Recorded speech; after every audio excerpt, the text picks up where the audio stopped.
The Grail is one of the lost cards of the tarot and signifies the ultimate quest for enlightenment.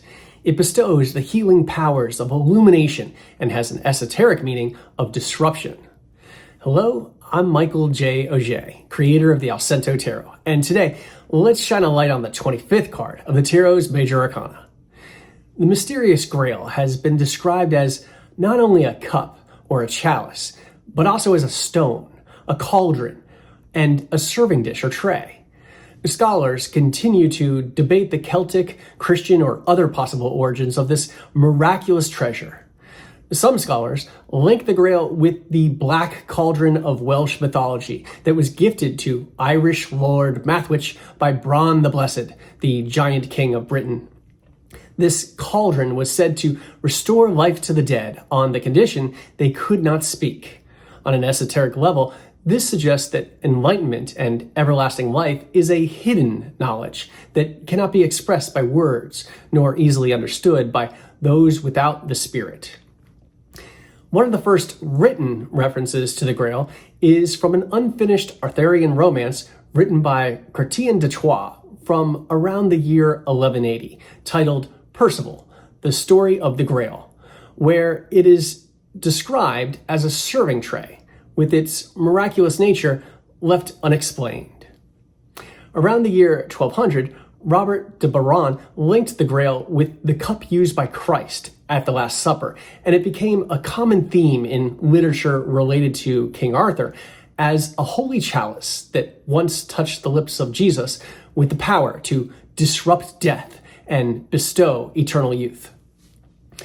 Early versions of the tarot that feature the Grail as one of the triumph cards include the Rosenthal tarot, which is currently part of a private collection not shared with the general public. It depicts a pair of miniature putti at the hexagonal base of an elaborate Grail fountain from which an arrow rises.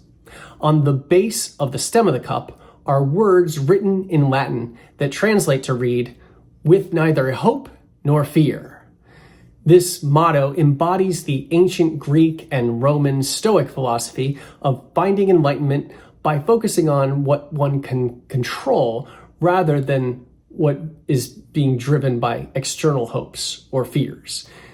This motto can also be seen on a similar card by Antonio Ziganara, and these words teach an illuminated way of acting with courage and purpose without being swayed by the anticipation of personal gain. In the great battle of good versus evil, it is said that some angels side with God, some with Satan, while some angels remain neutral. And it is these neutral angels that offer the Grail as a middle path between opposite forces. The Grail represents the active disruption of dualistic thinking and the key towards equilibrium. This message is also conveyed symbolically in the Guildhall tarot, which has an anchor, symbolic of hope, and a dagger, symbolic of fear, illustrated in the opposite upper corners of the card. An upwards arrow rises from the center of the Grail, dividing royal blood, or sangreal, into separate streams. The Goldschmidt tarot, believed to have been created in the early 1460s, also includes a Grail card. In this version, a magically levitating serpent of wisdom is depicted encircling the stem of the Grail. It represents the beginning of the end and the end of the beginning. Until all life lessons are mastered, it is necessary to return to the beginning to start again. The quest is finally completed when the snake breaks its loop to climb upwards and experience illumination. Nirvana is achieved when the soul is released from the cycle of death and rebirth and the effects of karma. Although the Grail card of the tarot has been largely forgotten, it is equivalent to the stone of the philosopher, and it is such a powerful archetype that many are subconsciously reminded of it when they see the Ace of Cups in the Minor Arcana. However, I personally believe that the Grail is worthy of it being included in the Major Arcana as a separate card with its own unique interpretation. In the Allcento tarot, the Grail is brought back into the deck as the 25th card, like a Christmas present. It pays tribute to the earlier historic incarnations, keeping all the same symbolism and meaning. A serpent, biting its own tail, is symbolic of truth and the circle of life. The top of the chalice resembles the curved cauldron of Braun the Blessed. And from this, a stream of blood and an arrow project upwards. This represents illumination, the healing of all wounds, and the key to everlasting happiness. A transcendent reconnection with the divine provides freedom from suffering, desire, and sense of self.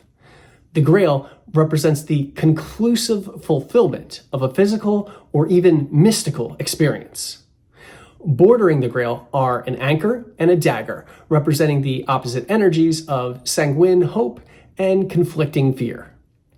Every action yields both good and evil results. The best we can do is lean towards the light with compassion and understanding. The mouth and base of the Grail have 6 sides, each representing an aspect of the truth of ourselves: understanding, knowledge, compassion, intuition, peace, and bliss. There's also a 5-pointed star pointing upwards that symbolizes the transcendence of the spiritual over the material. This 25th card is the 5th in the 3rd and final section of triumphs, and therefore corresponds with the 5th and 15th cards that also have a theme of disruption. First, the Hierophant disrupts our knowledge of the material with the addition of the spiritual. Next, the devil repeats this lesson using reverse psychology for those who need to learn the hard way. And finally, the Grail represents the ultimate disruption, where we are able to transcend to the highest level, drink in the wisdom, and progress to the final cards of the major arcana with the ability to disrupt the darkness. However, into the darkness we will go, as the next card features a gatekeeper and guardian that will make sure we are worthy. Are you ready? Make sure you're subscribed and have your notifications set to let you know when my next video will post. And until then, don't forget to click the like button and leave a comment to share your support. And as always, you can find out more about me and the Allcento Tarot at my website, offbeatartwork.com. And until next time, brightest blessings on your spiritual journey.